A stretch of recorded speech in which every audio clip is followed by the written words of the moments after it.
Здравейте, аз съм Стефи и добре дошли в Октополис.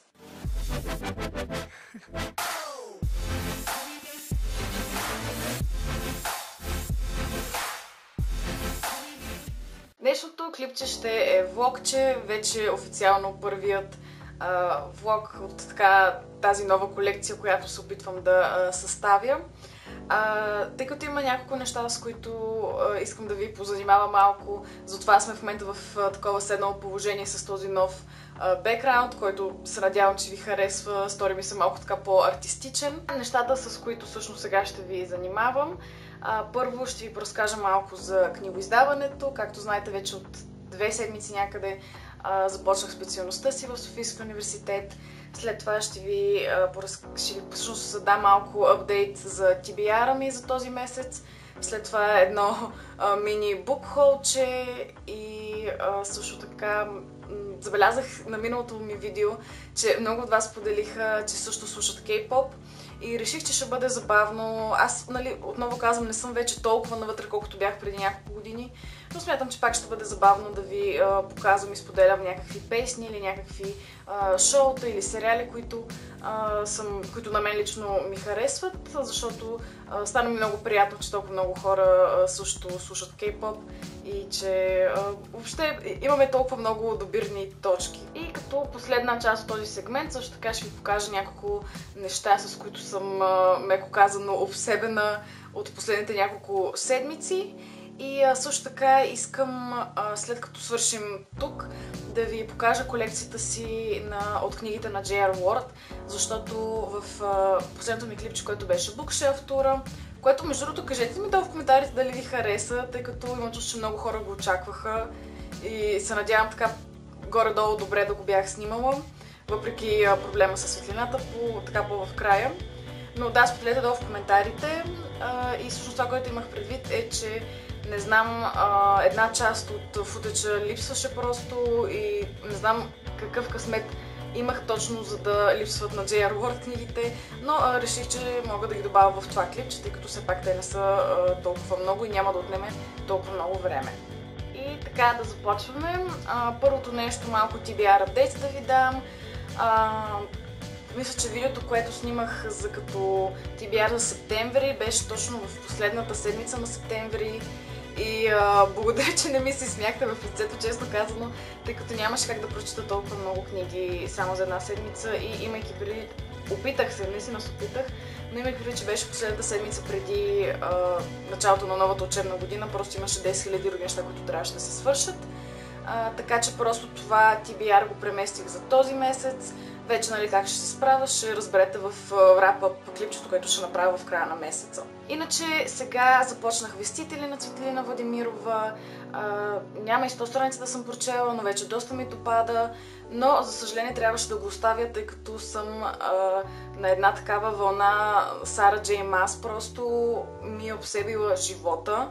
И искам да прочета всичко, що е написала тази жена. Започнах вчера Огнена наследница и съм толкова влюбена в тази книга и отново не съм прочела и 200 страници, мисля, но смятам да я довърша този уикенд. И всъщност тук имах един въпрос относно книгите на Сара Джей Мас. Тъй като наистина имам чувството, че сега започвам с сериозните ревюта, които между другото започват вече от понеделник. Ще се опитам да качвам по 2 на седмица със сигурност. Ще се опитам, може би ако успея и по 3. За да минем тези 15 книги, за които ви говорих, тъй като вече сте чакали достатъчно. Но понеже имам чувството, че започнах наистина да чета, чак когато си направих BookTube канала, което е всъщност странно, искам да ви попитам, понеже свърших втората книга от Стъкления трон, поредицата на Сара Джей Мас, Среднощна корона, и както виждате имаше доста неща, които ми допаднаха. Аз лично смятам да правя ревюта на всяка една книга, като те, разбира, ще бъдат малко по-кратки, тъй като няма как, да не спойлям някакви неща от книгите преди това. Но кажете ми дали бихте предпочели ревюта на всяка една книга, която прочета, независимо коя подред е в поредицата, или на цялата поредица като цяло ревю, на Стъкления трон така и така ще направя. Но дали останалите бихте искали да са в едно клипче или да са всеки по-отделно, всяка книга по-отделно. Аз лично смятам, че ще бъде по-удобно всяка книга по-отделно, защото все пак се съмнявам, че ще има хора, които без да са прочели първата книга, ще гледат ревюта на втората. Това беше относно TBR-а ми този месец. Сега ще ви покажа едно мини букхол.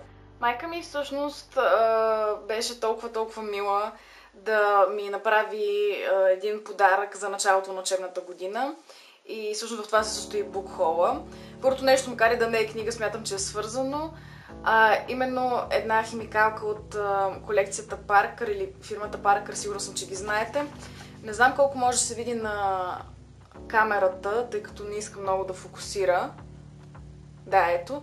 Не знам, със сигурност сте виждали по книжарниците, че на Паркър химикалките имат това, всъщност тази част не знам как се нарича, но е под формата на стрела и няма да лъжа, караме да се чувствам като Катнис. Следващото нещо, което е вече официално от букхол, което пак си го изпросих от майка ми, е Огнена наследница на Сара Джей Мас. Както ви казах преди малко, вече започнах тази книга. Така че много се вълнувам да я допрочета, тъй като съм чувала, че на нея, всъщност, че повечето хора от цялата поредица харесват именно нея най-много. Следващата книга от това мини букхол е ето този масивен речник на литературните митове под редакцията на Пиер Брюнел или Брюнел. Издателството е Рива и струва 50 лева. Отново подарък от майка ми, изключително хубаво издание от това, което съм забелязала. Интересното е, че вътре също така са включени и исторически герои, добили митологичен орел. Така че смятам, че изданието е наистина подходящо и удобно, особено ако мисля, че всички всъщност се интересуват от литература, които са на този канал. Така че да, бих го препоръчала това издание. И последната книга в това мини букхол е всъщност от леля ми за началото на учебната година, но тя не знае, че е от нея, тъй като просто ми даде парички. Аз реших, че това ще бъде подходящо да си го нарека, че е от нея. Именно това не е краят на книгите, интервюто на Умберто Еко с Жан-Клод Кариер на издателство Ентусиаст. Това интервю може да го намерите и в интернет. Ще се опитам да го намеря и да ви го сложа в PDF формат, но особено ако се интересувате от книги и ви интересно, смятам, че не съм чела цялото интервю, само части от него, но наистина много приятно за хора, които се интересуват от книги и все пак Умберто Еко всички знаете, що за писател е. Това беше мини букхол. Сега ще преминем към първите ми впечатления от новата ми специалност книгоиздаване. Първият ден, когато отидохме, всъщност просто ни се представиха преподавателите и това, което ми направи впечатление, наистина колко мили бяха всички, тъй като смятам, че всеки нов студент просто отива с един такъв страх в себе си, защото има такива нови понятия, нови документи, нови неща, които трябва да научиш и тези неща почти никъде не ги пише в интернет, колкото и да ги търсиш и колкото и хора да попиташ, всеки има някакви различни обяснения. И това, което ми се стори изключително мило от тяхна страна и на преподавателите и на всички хора, които отговарят по някакъв начин за нас, беше, че всички са отворени за въпроси и не ни гледат странно, когато попитаме нещо, което иначе би им се сторило очевидно. И всъщност последните 2 седмици леко променяха програмата, тъй като винаги има някакъв проблем с зали. То е нормално в първите седмици във всеки един университет, доколкото разбрах, има някакви недоизправности. Но отново това, което учим за сега, ми се струва интересно. Самата специалност така ни обясниха, че е изключително динамична, така че тук искам да предупредя, че каквото и да ви кажа, примерно ако предмети или учебници или нещо от сорта, това не означава задължително, че вие ще изучавате това или че ще го изучавате по времето, което аз го изучавам, тъй като това е специалност, която постоянно се променя. Тя е една от най-младите в университета и въобще всичко, което тя покрива, може да видите в сайта на Софийския университет програмата ми и какво изобщо учим, какво ни се преподава, с какво се занимаваме. Изключително обширно, така бих искала да кажа, не ни задълбават само в посоката на книгоиздаването, но и въобще учим малко журналистика, учим естествено най-различни предмети, които по някакъв начин са свързани с технологии, така че определено аз лично съм изключително доволна от програмата ни, тъй като наистина едновременно е концентрирана, върху самата специалност книгоиздаване и същевременно си ни дава други познания, които биха ни помогнали и в други професионални посоки.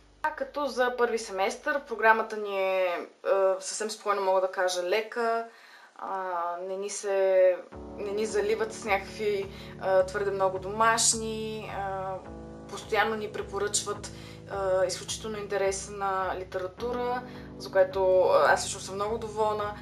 Казаха ни, нали, да си изкараме и карти за библиотеката, ето това е моята. Мисля, че всеки може да си изкара, няма нужда да сте студенти, мисля. Разбира се, би трябвало да струва повече, но особено библиотеката на моя факултет има някои издания, които ми се струват наистина полезни и интересни. Аз вече с тях ще ви запознавам, евентуално, ако ви е интересно, разбира се, в по-нататъчните влогове, където ви показвам малко от това, което уча. Сега ще ви покажа просто малко канцеларски работи, тъй като станах с впечатлението, че такива неща също ви харесват. И първото нещо, което искам да ви покажа е всъщност ето този деск планер, който всъщност е на една ютубърка, която и вдъхнови тези влогове. Мисля, че вече съм ви говорила за нея. Абсолютно всички сайтове, които мога да намеря за връзка с нея, ще бъдат долу в описанието, включително и на онлайн магазина, от който може да си купите този планер. Като за цената, не помня колко беше, отново информацията ще бъде долу. Само това, което ви предупреждавам е, че това, което струваше и което всъщност доста повече пари изискваше, беше парите, които банката взима при прехвърлянето на таксата от нашата сметка на нейната. Така че затова си имайте едно на ум. Но иначе планерът изглежда ето по този начин. И би трябвало това да е така наречения Rose Gold цвят, който на моите лично изглежда доста като тъмно злато. Аз нямам против, но нали, просто да ви спомена как по-точно изглежда. Отвътре е една нейна страница с малко послание от нея. Имаме 2016-2017. Като тези, нали, вече са малко мънички според мен, но от друга страна аз лично няма толкова да използвам тези две календарчета, така че това не е някакъв проблем. И всъщност ето това представлява отвътре. Както виждате, горе имаме няколко графи. Първата графа е задачи за училище, втората е за някакви други, третата е за изпити и за различни крайни срокове, които имате. И четвъртата графа винаги има някакво малко послание или начало на цитат, като вече вие може да решите какво да си записвате тук. Аз лично си записвам книгите, които трябва да прочета тази седмица, тъй като това е нещо, което ме вдъхновява. И вече от втората страничка, която имате, това се повтаря през целия планер, нали, горе са списъците, долу са вече седмичните дни. Хубавото на този планер е, че има и събота и неделя, което според мен е много полезно, тъй като ученици смятам, че събота и неделя също попада в планирането ни, когато става дума за учене, за проекти и така нататък. И интересното, което само забравих да ви кажа при тези горе списъци, е, че има тези малки квадратчета, които всъщност целта им е да изпитате удоволствие от това да тиквате, когато нещо сте свършили и когато сте си написали домашното или нещо от сорта. Като аз използвам това и доста за да си планирам всъщност какви клипчета искам да снимам и кога искам да ги поствам и да ги едитвам и така нататък. За сега съм използвала, мисля, че горе-долу 2 седмици. Изключително много ми допада. Разбирам, че самите квадратчета, може би не квадратчета, колонки, сигурно ви изглеждат малки. Побира се, често да ви кажа, до сега не съм имала пък толкова натоварен ден, че да трябва да пиша някакви допълнителни листчета. И отново това местенце, последната колонка, която е, много ми допада да си записвам книгите, които искам да прочета. Това е планера. Отново никой не е длъжен, разбира се, да го купувате.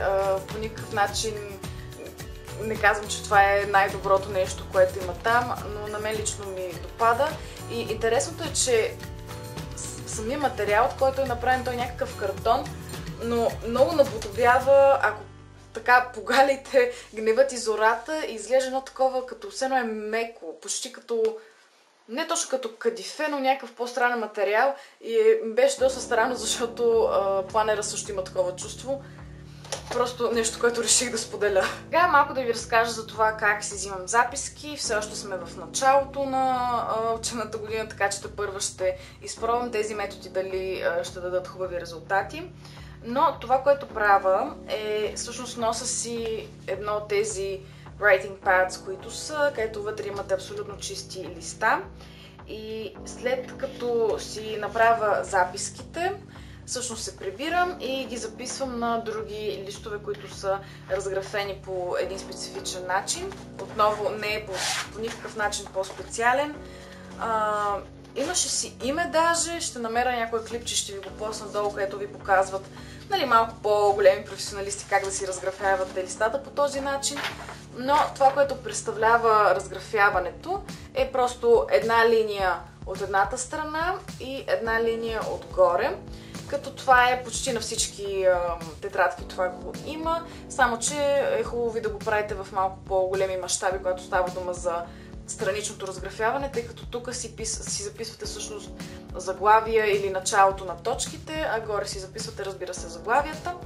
Това лище специално, което вече е готово разграфено, аз си ги откъсвам от една тетрадка. Ето това масивно чудовище, Родия, май се казва фирмата, не знам. Тази тетрадка лично не бих ви я препоръчала. В смисъл, тя е изключително хубава тетрадка. Вътре има много полезни неща. Имаме вградени джобчета също така, не знам доколко се виждат от тук. Но тетрадката си спомням, че беше безумно скъпа и просто наистина не си заслужава толкова много. Даже мисля, че видях 2 пъти по-ефтина в Book Trading на Графа, на друга фирма и с малко по-различни цветове и шарена. Но ако обичате като мен твърди тетрадки, които няма да се развалят в чантите ви, това би било подходящо. Но отново това не го мъкна в чантата си, използвам листата като готови шаблони, в които да си преписвам записките.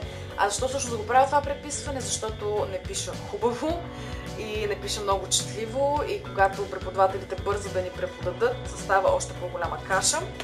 И разбира се, както знаете, повторението е майка на знанието, така че това ми помага да запомня малко по-добре материала.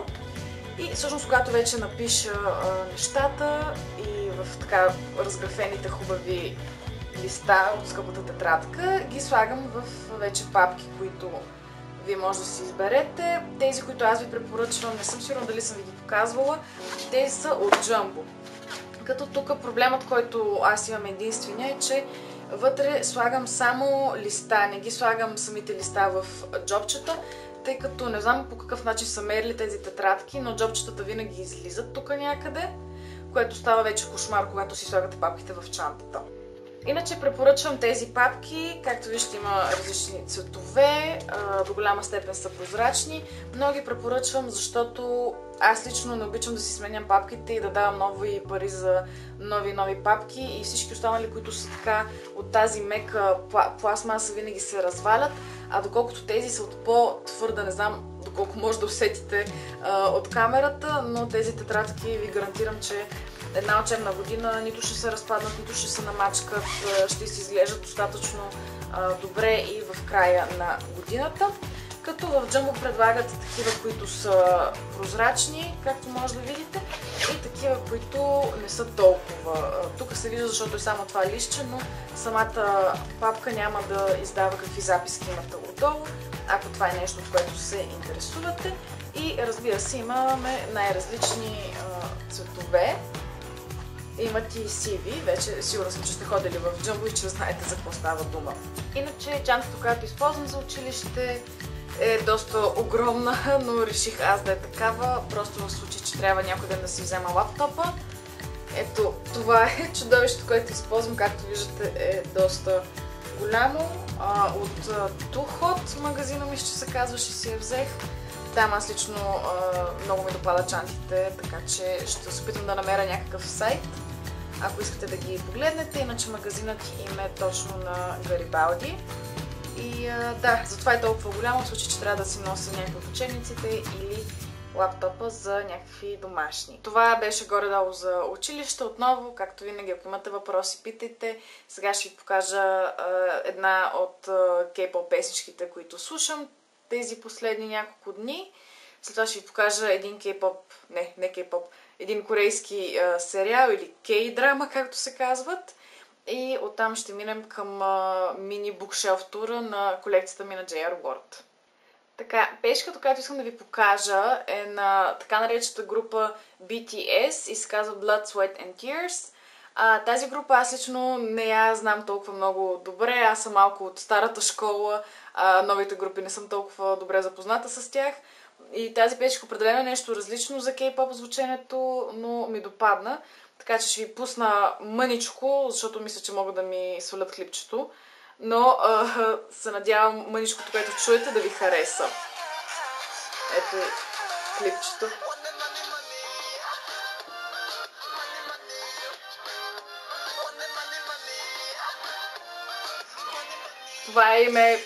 Това е припевът. Надявам се, малкото, което успяхте да чуете, не смея повече да ви пусна. Може да видите долу в описанието линка. Колкото до корейския сериал, казва се Moon's Lovers. Аз лично отдавна не съм попадала на такъв, който да ме грабне до толкова, че да искам да го гледам целия, тъй като така малко сюжетите им понякога се преповтарят, но въпреки всичко до сега тези, които съм гледала, са ми допадали, забавни са, същевременно са драматични, понякога са достатъчно леки, че да релаксираш, други време са наистина напрегнати и са си истински екшън драми. Тази, която аз харесвам, е историческа. Ще ви сложа трейлера долу в описанието, за да може да видите точно за какво става дума. Но в вебокса го качват с български субтитри и то е много на време, така че оттам може да го гледате. Иначе малко трейлър. Отново не знам колко може да видите.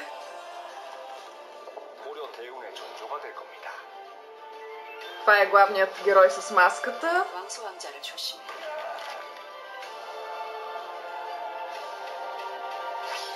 Но да, както виждате, екшън и така нататък, на мен лично ми допада.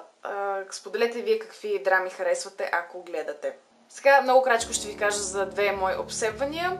Първото са така наречените Instagram истории, които съм сигурна, че ако сте си апдейтнали Инстаграма, което аз не бях направила доста време, фокусирай, така.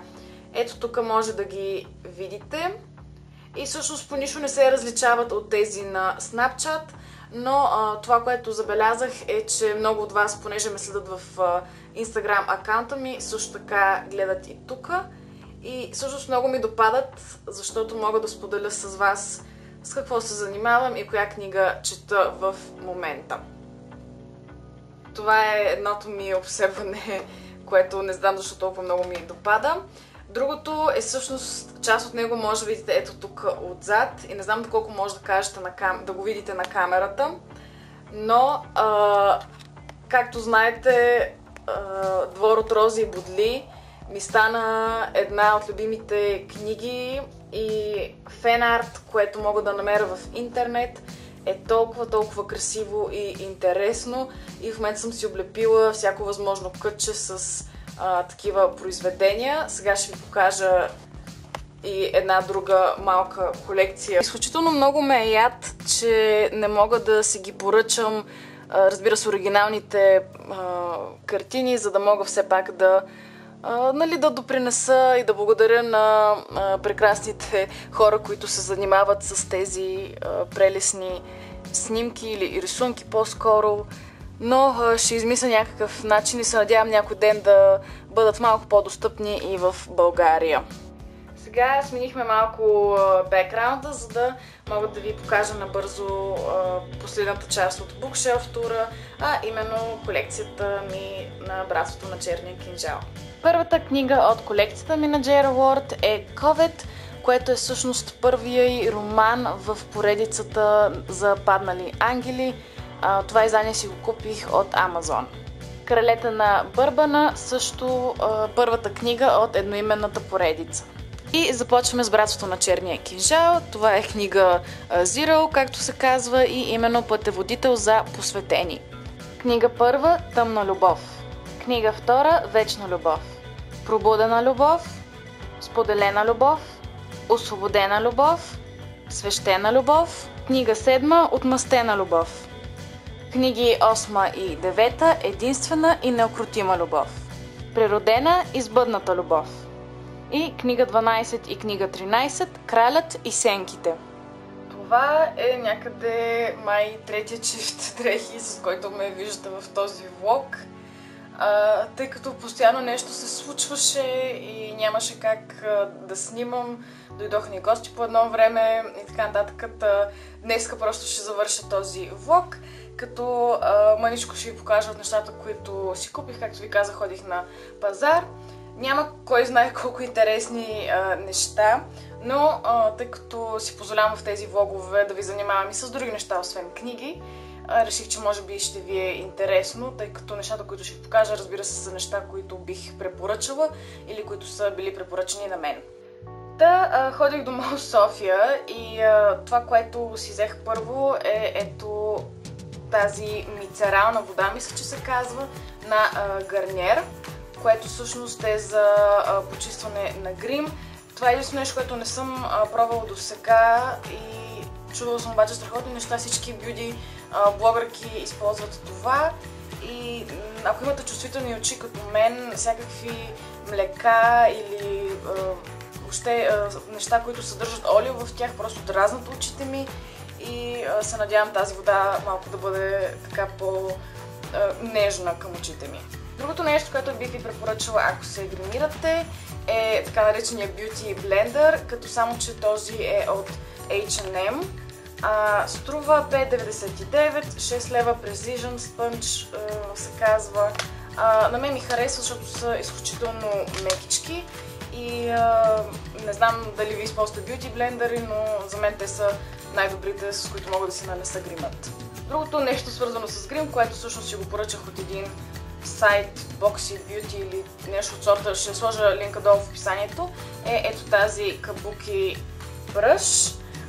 С нея може много неща да нанасяте, но е главно за течни фондютени, както и за пудри също открих, че е доста добре, както виждате вече е изцапано. Но на мен лично много ми харесва, тъй като е много гъста и точно това е целта при такива четки, защото целта е, нали, да наподобяват това фотошопно нанасене на грим. Това мисля, че струваше 9 лева, с доставка до Еконт ми излезе 13. Също така си купих и малко дрехи. Това, което днеска нося е една от блузките, които си взех. Тя е с този различен ръкав, не знам как се нарича, който, нали, не е толкова прилепнал. Ръкавите са дълги, не знам колко може да видите, че самия е на едни линии плътта, не знам как се нарича, но тези са 18 лева, 17,90, има ги навсякъде по H&M, мисля, че съм ги виждала и на Витушка, и в Мол София, и в другите. И ги има в различни цветове. Аз взех този черен и всъщност един бежев. Много приятен плат и падат спокойно. Не са прилепнали, а така падат свободно по тялото. Имаше в едно доста тъмно-синьо, тъмно-зелено, не тъмно-синьо, тъмно-сиво, тъмно-зелено, бежевото, черното, бялото и винено-червено. На мен лично плата много ми харесва и имайки предвид какъв студ е навънка тези дни, определено трябваше да си закупа малко блузки с дълъг ръкав. И последното нещо, което си взех, вече на вас ще ви допадне, сигурна съм. Това е именно четвъртата книга от поредицата на Сара Джей Мас „Стъкленият трон", Кралица на сенките. Когато започнах този влог, тепърва започвах, мисля, Огнена наследница, или вече бях започнала.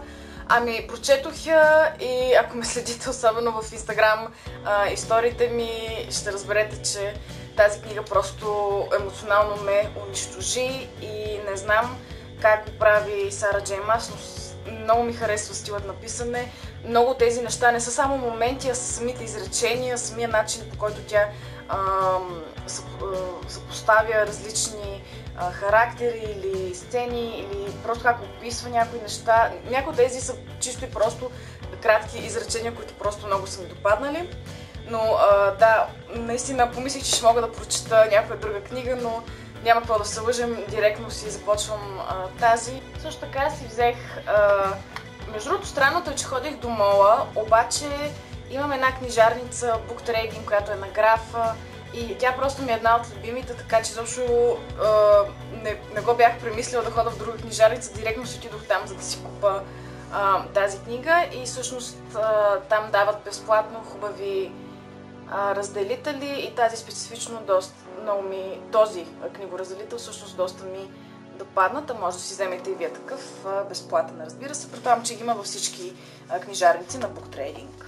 Това беше всичко от мен за този влог. Надявам се да ви е харесал, надявам се да ви допадат страничните неща, които не са свързани с книги, които ви показвам. Отново, ако имате въпроси, пишете долу в коментарите, с радост ще ви отговоря, ако имате някакви съвети, тъй като все пак аз ще се уча как да ги снимам тези видеа, и наистина следващия път ще се опитам да ви изведа навънка, да не е само да не ме гледате само мен как плямпам някакви неща. Но да, това беше всичко. Отново много благодаря, че гледахте. Вече може да очаквате спокойно ревютата, даже в момента ще сядам да ги снимам някои от тях, както и имам доста тагове, които трябва да снимам, тъй като много хора бяха достатъчно мили да ме тагнат. И така, ще се видим в следващото ни влогче и се надявам да имате страхотен ден и страхотна седмица, тъй като днес е понеделник, и ще се видим скоро.